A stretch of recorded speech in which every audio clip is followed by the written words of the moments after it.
السلام علیکم. سوی فاؤنڈیشن کے پروگرام دا ایگل ویمن میں خوش آمدید. میں ہوں آپ کی میزبان طیبہ صدیق. ہمیشہ کی طرح میں حاضر ہوں ایک نئی خاتون کے ساتھ، ایک نئی کہانی کے ساتھ. آج ہمارے ساتھ موجود ہیں سائمہ اویس. آئیے ان سے جانتے ہیں کہ ان کی کیا سٹوری ہے. میرا نام ہے سائمہ اویس. میں میرڈ ہوں اور میں اپنے سسرال میں بہت خوش تھی اور خوش ہوں ہمیشہ کے لیے. اور میں چاہتی ہوں کہ میں اس پروگرام میں آ کے بہت خوش ہوں اور میں شکر گزار ہوں آپ کی بھی اور سسٹر زیف کی بھی. یہاں پہ آ کے بہت خوش ہوئی ہوں، لیکن میں جب سے اپنے گھر میں تھی نا اتنی مجھے خوشی کبھی نہیں ہوئی. تو کیا ایسی وجوہات ہے جس وجہ سے آپ گھر پہ بے چین رہتی تھیں، یا پھر کوئی پریشانی ایسے جو آپ ہم سے شیئر کرنا چاہیں؟ دیکھو طیبہ، میں اپنے گھر میں بہت زیادہ خوش رہتی تھی، لیکن نا جب میرے ساس سسر گزر جانے کے بعد، ان کے وفات کے بعد نا میں بہت خود کو اکیلا محسوس کرتی. تو اب میں چاہتی تھی کہ میں اپنے آپ کو اور بھی سٹرونگ کروں، اپنی لائف اچھی کروں. میرے ہسبینڈ جو ہے نا وہ بہت اچھے ہیں ماشاء اللہ. وہ جو ہے نا مجھے بہت زیادہ جو ہے نا میرا ساتھ دیتے ہیں، ہر کام میں میرا ساتھ دیتے ہیں.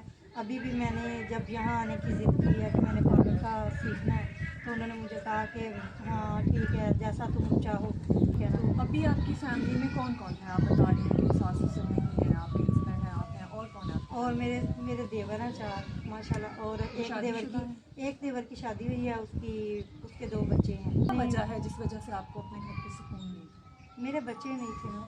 اچھا، آپ کی اولاد نہیں ہے. ہاں جی. تو اسی وجہ سے بس ٹینشن رہتی تھی ہر وقت، دماغ ایک ہی طرف رہنا، چپ رہنا، روتے رہنا. بس یہی سوچ کے میرا نا دماغ جو ہے نا وہ ایسے ہو جاتا تھا. میں نے صرف یہی سوچا تھا کہ میں جہاں بھی جاؤں، بس مجھے یہی ہوتا تھا کہ میں کہیں نہ کہیں جا کے نا اپنا دل لگاؤں. اچھا سائمہ، مجھے یہ بتائیں کہ آپ کو سوی فاؤنڈیشن کے بارے میں کس نے بتایا تھا؟ کیسے آپ کو پتہ چلا کہ یہاں پہ لڑکیاں آتی ہیں، خواتین آتی ہیں، وہ اپنے کورسز کرتی ہیں، آگے بڑھ رہی ہیں؟ کس نے آپ کو بتایا یہ مجھے نا میری خالہ ساس کی بیٹی ہے، ادھر ہی رہتی ہیں روپ میں، اسی گلی میں رہتی ہیں. تو وہ ان کی بیٹی ہے جویریہ، وہ ادھر سلائی سیکھنے آتی ہے. تو اسی وجہ سے اس نے مجھے بتایا. میں سائمہ، آپ کی اولاد نہیں ہے تو آپ کو معاشرے سے کیا کچھ سننے کو ملتا ہے؟ یا آپ کے ہسبینڈ نے کبھی آپ کو تنگ کیا ہو اس بارے میں؟ یا پھر فیملی ہے، آپ کے دیور ہیں، دیورانی ہیں، ان کی اولاد ہے، آپ کی نہیں ہے، تو اس معاملے میں آپ کو کیا چیزیں فیس کرنی پڑتی ہیں؟ دیکھیے، مجھے اس بات سے کوئی یعنی کہ نہیں ایشو زیادہ. مجھے کوئی کچھ نہیں کہتا. گھر میں کبھی کسی نے کچھ نہیں کہا، نہ ہی میرے ہسبینڈ ماشاء اللہ اتنے اچھے ہیں، انہوں نے کبھی میرے ساتھ اس بارے میں کوئی ذکر نہیں کیا کہ تمہاری اولاد نہیں ہے یا تم میں سے نہیں کوئی بچہ، تم جا سکتی ہو یہاں سے، یا میں شادی دوسری کر لوں گا. نہیں، ایسی کوئی بات نہیں ہے. انہوں نے کبھی مجھ سے اس بات میں نہ کوئی ذکر نہیں کیا. کہ میں بہت خوش ہوں اس بات سے کہ میرے ہسبینڈ نے کبھی مجھ سے اس بات بارے میں نہ کوئی بات نہیں کی.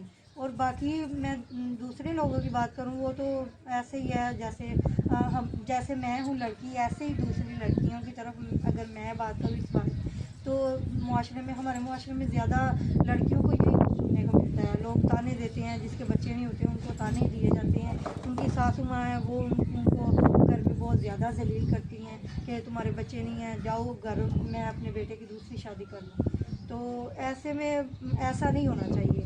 یہ ہمارے معاشرے میں زیادہ سے زیادہ جیسا یہ چل رہا ہے نا، ایسے تو کبھی زندگی میں ہم عورتیں ہم خود کو کیا سمجھیں گے جب ہماری کوئی عزت ہی نہیں بہت ساری خواتین ہیں جن کو اولاد جیسی نعمت نہیں ملتی ہے اللہ سے، یا دیر سے ملتی ہے. تو کیا اگر عورت کی اولاد نہیں ہے تو اس کے علاوہ زندگی میں اس کے اور کوئی مقاصد نہیں ہے، کوئی ایمز نہیں ہوتے، یا کیسی لائف ہوتی ہے؟ نہیں، یہ تو اللہ کی مرضی ہوتی ہے. اگر اولاد نہیں ہے تو اس کے علاوہ بہت سے مقاصد ہوتے ہیں عورتوں کے. عورت اپنے آپ کو آگے بڑھانا چاہتی ہے، اب کچھ سیکھنا چاہتی ہے، آگے بڑھنا چاہتی ہے.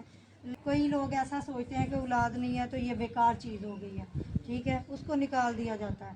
یہ ایسا نہیں ہونا چاہیے. بہت سی عورتیں ہیں جن کے بچے نہیں ہیں تو وہ آگے بہت زیادہ آگے بڑھ چکی ہیں، وہ اپنے مقاصد میں کامیاب ہیں. لیکن صرف عورتوں کا یہی مقصد تو نہیں ہوتا کہ بچے پیدا کرنا ہے، یا پھر بچے پیدا کر دیے ہیں بس اسی طرح جو ہے نا. ہم عورتوں کو بہت کچھ برداشت کرنا پڑتا ہے. کہ کچھ لوگ تو ایسے ہوتے ہیں، کچھ عورتیں ایسی ہوتی ہیں جن کو بچے نہیں ہوتے تو ان کو صرف یہی ہوتا ہے کہ ہمارے بچے ہو جائیں، ہمیں کسی کے تانے نہ سننے پڑیں گے، ہمیں یہ نہ کرنا پڑے گا، وہ نہ کرنا پڑے گا. لیکن ایسا کچھ نہیں ہونا